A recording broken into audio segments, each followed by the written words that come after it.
Routine bike service করানোর জন্য গিয়েছিলাম আজকে ইয়ামা বাইক সেন্টারে নরসিংদীতে। চলুন ভিডিওটা শুরু করি। আসসালামু আলাইকুম। কেমন আছেন আপনারা? রিসেপশন থেকে বাইক সার্ভিসের জন্য সিরিয়াল দিয়ে বলা হয়েছে আমাকে ওয়েটিং রুমে অপেক্ষা করার জন্য। এটি মূলত তাদের ওয়েটিং রুম। আগে থেকে আমার একটু অ্যালার্জি আছে। অ্যালার্জিটা হলো আমার শখের জিনিস বাইক, গাড়ি সার্ভিসিং করতে গেলে আমার সামনে থাকা চাই।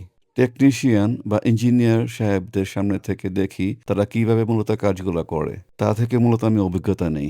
পরবর্তী আমার কাজের সুবিধার জন্য এসকেলেটরের নিচে দেখেন জং ধরে গেছে শুধুমাত্র না চালানোর কারণে গাড়ি। চলুন ইঞ্জিনিয়ারের রিকোয়ারমেন্টস অনুযায়ী পার্টস প্রোভাইড করি। এটা ইয়ামাহার স্টোররুম। এটা কি? এটা আরএস 4GB মোবিল। আচ্ছা, আর এটা মোবিল ফিল্টার। ফিল্টার,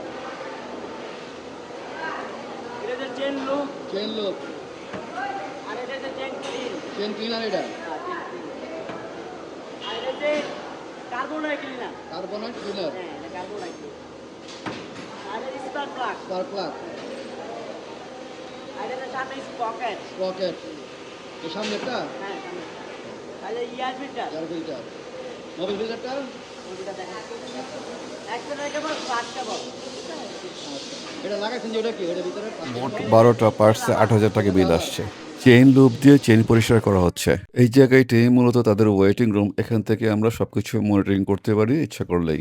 অতিথি আপ্যায়নের জন্য আনলিমিটেড চা এবং ড্রিঙ্কিং ওয়াটার রয়েছে ইয়ামাহা সার্ভিস সেন্টারে। গাড়িটি সার্ভিসিং করার পরে ওয়াশ করা হচ্ছে। আপনারা দেখতে পাচ্ছেন প্রথমেই নর্মাল পানি দিয়ে ওয়াশ করা হয়, দেন ফোম দিয়ে ময়লা পরিষ্কার করা হচ্ছে। যিনি বাইকটি সার্ভিসিং করেছেন তার নাম মোহাম্মদ আরিফুল ইসলাম। চলুন তার মুখ থেকে কিছু শোনা যাক। আসসালামু আলাইকুম, কেমন আছেন আপনি? আছি আলহামদুলিল্লাহ ভালো। আপনি তো গাড়িটা সার্ভিসিং করছেন আপনাদের, তো গাড়িটা সার্ভিসিং করার আগে কি অবস্থা দেখছেন, আর গাড়ি সার্ভিসিং করার কি রকম আগে অবস্থা? গাড়িটা মূলত অনেকদিন ধরে বসা ছিল। গাড়িটা জ্যাম হয়ে গেছে। হুম, ব্যাক চেঞ্জ করা হয়েছিল না। হুম, মোবিল টোবিল ঠিকঠাক মতো চেঞ্জ করেছিল না। কেবল টেবল জ্যাম হয়ে গেছিল। গাড়ি আরপিএম বেড়ে যেত। আদা তো অনেক কিছু আরও সমস্যা ছিল। এগুলা সব কিছু আমি দেখে দিয়েছি। টেবিলটারও সমস্যা ছিল। টেবিলটাও আমি দেখে দিলাম। ঠিক আছে? আচ্ছা, তো এই প্রবলেমগুলো আসলে কেন হয় এই মূলত? প্রবলেমগুলা যদি বাইকটা ঠিকঠাক মতো সার্ভিস করা না হয়, হুম, তাহলে এই সমস্যাগুলো আসলে বাড়ে। ঠিক আচ্ছা, আছে? হুম, তখন সমস্যা বাড়ার কারণে তোর আস্তে একটা আরেকটা সমস্যা করে তখন সমস্যাটা আরো বড় হয়ে যায়। বড় যায়, হ্যাঁ। আর যদি এটা টাইম টু টাইম প্রতি 4,000 কিলোমিটার পর পর একটা নর্মাল সার্ভিস করাই নিতে হয়। যদি এটা না করা, হুম, তাহলে বাইকটা আপনার এই ঠিক থাকে না তোমার। আচ্ছা, ঠিক আছে?